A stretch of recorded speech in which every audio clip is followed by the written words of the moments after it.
Nenne mir mal deinen vollständigen Namen. Anna Graf. Bist du zwischen 20 und 30 oder zwischen 30 und 40? 30 und 40. Was war denn dein Traumberuf als Kind? Pilotin. Oh. Und Hotelmanagerin. Interessant. Und was war dein erster Beruf in der Tat? Mein erster Beruf war in einem, also zählt jetzt alles, und zwar das in einem Café wirklich so da zu bedienen und mit Leuten zusammen zu sein und an der Kaffeemaschine so Barista-mäßig zu machen. War eine coole Kaffeemaschine. Eine jetzige Berufsbezeichnung? Meine jetzige Berufsbezeichnung heißt Innovation Lead Web 3 und ich bin strategische Beraterin. Total was ganz anderes, ne? Hättest du gedacht? Nein, hätte ich vor 2 Jahren schon nicht gedacht, dass es sowas gibt, weil das total strange ist, aber so ist das halt im Leben. Was ist denn deine Aufgabe als Innovation Lead? Genau, also erstmal für Avato Systems ein Produktportfolio für die Themen Web3 und Metaverse zu schaffen, sowohl intern für die einzelnen Divisionen, also von RTL, The Penguin Random House zu BMG, als auch für externe Kunden und da zusätzlich auch eine Funktion als Ambassador zu übernehmen in der Außenwirkung und auch in der Innenwirkung. Da bin ich gleichzeitig nämlich auch noch Teil des sogenannten Web3 Leadership Circles. Auf welche Erfolge bist du denn in diesem Job oder in deinem vorherigen Job besonders stolz? In meinem vorherigen Job fand ich es richtig cool, das Projekt mit Alicia Quade umzusetzen, das NFT-Projekt. Das ist immer noch, finde ich, so ein richtiges Leuchtturmprojekt gewesen. Im jetzigen Job würde ich sagen, dass ich stolz darauf bin, ich bin noch nicht so lange da, seit August, dass ich so meine Ziele alle erreicht habe in der Außenwirkung und vor allen Dingen auch in der Innenwirkung viel auflösen konnte an Fragen, die es gab. Und man merkt halt, dass viele Leute, glaube ich, sich noch nicht so trauen, teilweise Fragen zu stellen und dass deswegen das persönliche Gespräch immer noch super wichtig ist. Und da freue ich mich halt, so viel unterwegs sein zu dürfen, auch in Workshops, um genau da auch Ängste nehmen zu können. Das ist für mich immer ganz toll, wenn ich merke, man hat irgendwie so eine Myth im Kopf, so wie Metaverse ist nur Meta und das so aufgelöst. Das sind so diese kleinen Momente. Also ich kann immer sehr viel Energie aus so kleinen Momenten ziehen. Das ist für mich ganz toll. Wann hast du denn das erste Mal von NFTs gehört? 2021, ich würde sagen im Februar. Also ich hatte diese CryptoPunks schon vorher gesehen, aber ich hatte nicht verstanden, was das wirklich bedeutet, muss ich ehrlicherweise sagen. Also ich kannte das schon, ich kannte auch Bitcoin, das ist jetzt aber halt Krypto, ist ja nicht NFT. Ja. Und diese Punks, da habe ich mich halt immer, keine Ahnung, gefragt, wie funktioniert das eigentlich? Und ich hatte mich bis 2021 es nicht geschafft, so eine Wallet anzulegen. Und dann bin ich da durch und ich habe auch erstmal, ja, mein erster Kauf war auch ein Verlust, weil die Gasgebühren falsch eingestellt waren. Ich habe mal $250 einfach so in den Wind geschossen habe. So, das war mein erster NFT-Kauf. Okay, dann mal kurz eine Schnellraterunde. Berlin oder München? Berlin. New York oder LA? New York. Zynisch oder gerade hier raus? Gerade heraus. Glas halb voll oder halb leer? Halb voll immer. Sternzeichen? Waage. Hund oder Katze? Jetzt Hund. Früher Katze. Ich habe auch Hund. Erzähl doch mal was Lustiges, was dir vielleicht im Space mal passiert ist. Was Lustiges. Am lustigsten war es eigentlich, glaube ich, als ich zum Konzern gekommen bin und meine eigene Jobbeschreibung geschrieben habe, weil ich weiß gar nicht, ob ich es wirklich so abgeschickt habe. Ich habe geschrieben, ich bin ein Schmetterling, brauche viel Freiheit, aber dann kann ich auch viel Gutes tun. Also ich glaube, was immer sehr lustig ist, dass du manchmal das Gefühl hast, du triffst Leute, du kennst sie noch gar nicht, du kennst ihn aber irgendwie doch über eine Ecke. Das zeigt mir halt immer wieder, wie klein dieser ganze Space ist. So, man steht zusammen und man, nee, ernsthaft, oh mein Gott. Und das passiert auf der ganzen Welt halt. Das ist für mich eigentlich immer so die nettesten Sachen. Es fühlt sich immer an wie Family. Und am lustigsten war es, dass einer der Anwaltsfreunde, würde ich immer sagen, oder gut Bekannten, dann plötzlich Berater bei FTX. Das war so, what? Sag mir doch mal die 5 wichtigsten Dinge, die du checkst, bevor du ein NFT kaufst oder mintest. Ich bin da, glaube ich, super penibel. Ich drücke schon gar nicht auf irgendwelche Links, wenn ich nicht dreimal überprüft habe, dass dieser Link auch korrekt ist. Habe totale Angst vor Discords. Und dann gucke ich halt, dass das auf jeden Fall von der Firma ist. Am besten ist es, wenn es eine Webseite dazu gibt. Wenn man mit dieser Webseite irgendwie seine Wallet verlinken muss, dann kommt das am besten nochmal ein anderes NFT. Ich habe auch schon Sachen deswegen nicht connected, weil sie auf dem Ledger waren und ich es nicht hin und her schieben wollte oder so. Das ist immer noch für mich so ein Riesen-Issue, dieses, wem vertraue ich eigentlich, dass der das dann weitervermittelt? Also klar, man kann jetzt Token-Proof und es gibt ja auch andere Anbieter für. Ich finde das trotzdem ein bisschen schwierig. Ansonsten gehe ich danach, ob mir das gefällt, das Projekt. Also wenn wir jetzt in die netten Sachen kommen, ne? Ob ich da irgendwie zu einem Projekt eine Beziehung habe, und das unterstützenswert und cool finde oder ob mir zum Beispiel Kunst gefällt und ich das deswegen holen würde.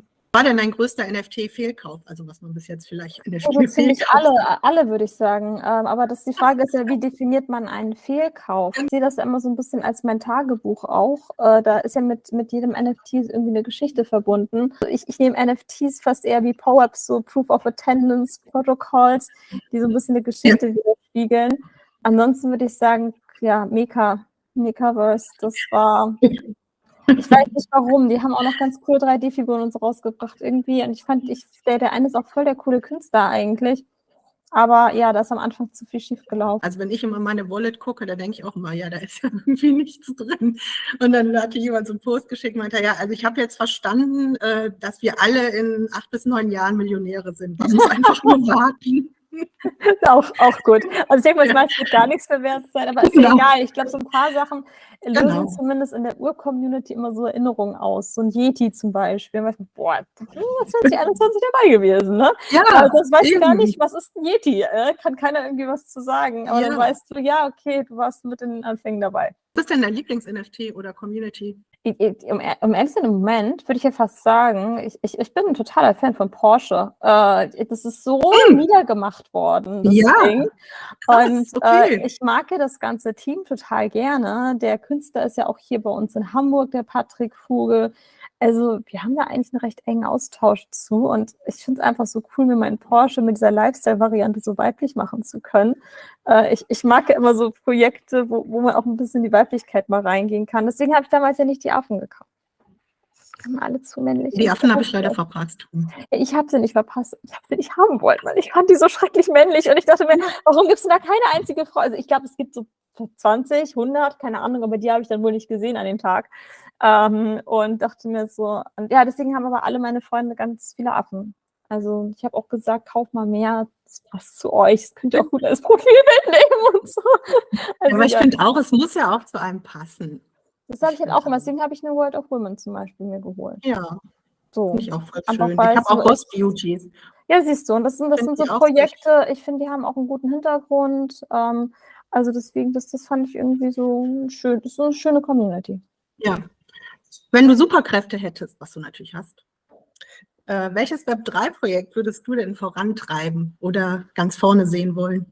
Ich glaube, wo ich ja Web3 wirklich in Zukunft oder jetzt halt schon super stark sehe, ist alles, was Kundenbindung, also die ganze Creator Economy angeht, so wirklich das so zu stärken und das so nahtlos einfach zu integrieren in das, was sie machen, so dass du es gar nicht merkst, aber immer wieder so eine Belohnung bekommst. Und das ist so dieser Dopamin-Moment, das ist bei mir zumindest immer so, dass man sagt, okay, du hast irgendwas bekommen und so halt so ein kleiner Erinnerungsding oder sowas. Und das sammelst du dann halt alles so in deiner Wallet und so wird das mehr oder weniger dein digitale Identity, dein Digital Life. Und wenn du das nachher mit dem Metaverse verknüpfen kannst, ich glaube, da ergeben sich natürlich ganz viele Gefahren, aber ich bin ja immer auf dem halb Vollglas. Deswegen sehe ich da halt auch so viele Möglichkeiten, dass ich dann meine Avatare habe, die durch die unterschiedlichen Metabörsen mit meinen Sachen laufen und dort vielleicht sogar ein eigenes Leben führen. Das ist bei Web3 so diese Infrastruktur für das Ganze. Ja, ich kriege auch gerade so Gänsehaut. Schön. Und ich habe da auch gar keine Angst vor. Einige finden das creepy, weil ich dann sage, ja, die Avatare leben dann ja vielleicht auch weiter, wenn du tot wirst. Aber ich finde das eigentlich eine ganz coole Vorstellung. Ich finde die gar nicht so negativ. Du bringst ja auch so eine positive Euphorie mit. Ich finde das toll. Dankeschön. Aber wie gesagt, hat alles so seine, gerade wenn man so auf der einen Seite, ich bin ja nicht so, ich wäre so. Oh ja, das kenne ich sehr gut. Bei mir ist ja nichts geradlinig. Ja, das ist deswegen sind wir halt dann auch passionate auf der anderen Seite. So, so, dann haben wir nochmal eine Schnellraterunde. Familie oder abenteuerlustig? Ist ein Widerspruch? Nö. Also ich würde trotzdem. Also du kannst auch beides machen. Ja, ich wollte gerade sagen, ich finde das ist voll, also ich bin abenteuerlustig, ja, das bin ich, aber ich habe auch eine Familie. Am besten aber gut, zusammen. Man kann auch Burger oder Pasta? Oh Gott, beides nicht. Handy 24/7 oder auch mal Detox? Leider 24/7. Tag- oder Nachtmensch? eigentlich Tag, aber ich bin seit der NFT-Geschichte auch nach mit. Aber eigentlich bin ich ein Tagmensch. Eigentlich stehe ich gerne früh morgens auf und so. Da bin ich eigentlich, ist das so mein, glaube ich, Rhythmus. Vielleicht passt ja das eher, vegan oder vegetarisch? Vegetarisch. Ich will gerade alles oder ich kann auch mal Nein sagen. Leider das Erste. Ja, ist doch sehr schön. Warum Nee, nicht? muss ich besser lernen. Ja. Ja, ich musste gerade mal lernen, nochmal Nein zu sagen, ja. Siehst du. Du kommst ja viel auf internationalen NFT, Blockchain, Web3-Messen rum. Was ist denn dein weltweiter Eindruck im Vergleich zu Deutschland? Also wenn du natürlich auf halt so Messen bist oder zum Beispiel jetzt der NFT NYC, dann sind natürlich auch die Leute, ne? Da kriegst du natürlich vielleicht auch nicht so den normalen Eindruck, sag ich mal.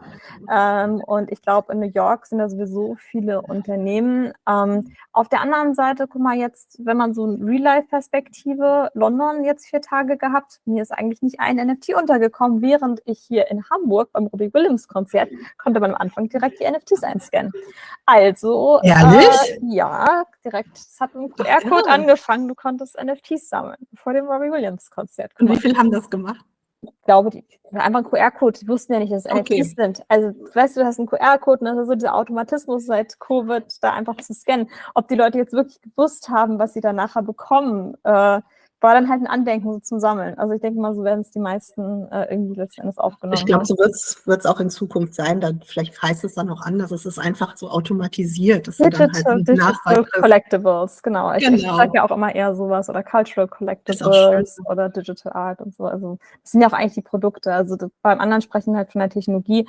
Ich glaube, diese Trennung wieder zu vollziehen, weil wenn ich von einer Visa-Card spreche, spreche ich auch nicht von einem elektronischen Zahlungssystem, was durch irgendeine Zauberhand mir da Geld reinzaubert oder so. Ja. Letzten Endes ist ja das Gleiche. Magst du mir mal deine persönlichen Love-Prozente verteilen zu den folgenden NFT-Bereichen? NFT-Art? Wie cool ich das finde. Genau. Also Art ist bei mir 100%. Das ist für mich der beste Case eigentlich von Anfang an, den es da gab, ja. Habe ich mir fast gedacht. Gaming? Um ehrlich zu sein, bisher 80, würde ich sagen. Da ist noch Potenzial und ganz viel Luft nach oben. Aber ich bin genau die ihre Fortnite-Skins gerne als NFT traden würde. Also Gaming ist bei mir ein ganz wichtiger Bereich, auch wenn das wahrscheinlich niemand so weiß. Also es war für mich immer, wenn du hast diese ganzen coolen Skins gesammelt und kannst die niemals weiterverkaufen, dass du das Spiel nicht mehr spielst. Ich spiele auch ganz viel Pokémon Go, also ich bin so in dieser Welt relativ dicht drin, aber ich sage jetzt 80%, weil es wird halt noch nicht so genutzt und viele sperren sich dem ja auch noch. PFP? 40. Fotografie? 60. Mitgliedschaften? Da bin ich jetzt bei 90. Das geht nämlich in das Thema Loyalty mit rein. Wo holst du dir denn deine Alphas her? Über persönliche Kontakte meistens. Gar nicht so aus, also LinkedIn auch. Ne? Aber da folge ich ja den Leuten, die ich meistens dann auch schon kenne. Und das ist für mich das beste Netzwerk momentan. Früher war das Twitter gewesen. Ich glaube, so für dieses, wenn ich wirklich Trading machen wollte, wäre das auch immer noch Twitter oder Discord. Aber für mich ist halt eher so der geschäftliche Bereich und da ist LinkedIn auf jeden Fall besser. Blick in die Zukunft noch. 3 letzte Fragen. Was denkst du, wie wir in 5 Jahren dieses Interview hier führen würden? Hoffentlich im Metaverse. Ich finde es ja so cool, ne? Mit unseren Avataren. Dann könnte man dann auch noch so richtig abdancen und vielleicht noch was Cooles unternehmen. Super. Galerie gehen oder so. Ja. Welches Projekt würdest du gerne auf der Blockchain sehen? Pandora Jewelry. Swarovski oder Pandora. Total gerne. Ich habe eine persönliche Vision, dass letzten Endes die Technologie uns dahin bringt, dass wir auch in Richtung ESG denken, Prozesse mehr in eine nachhaltige Richtung bewegen, auch durch Herkunftsnachweise, dass mehr Sicherheit entsteht und auch Effizienz gefördert werden kann über die Blockchain und auch Sicherheit über digitale Identitäten, weil 1 Milliarde Leute haben zum Beispiel gar keinen Pass. Und ich glaube, dass wir da viel auch für Gleichberechtigung auch über Krypto beitragen können. Also ich glaube, das sind alles Themen, die noch sehr unterschätzt werden. Das war's schon von meiner Seite. Ciao. Danke dir. Tschüss.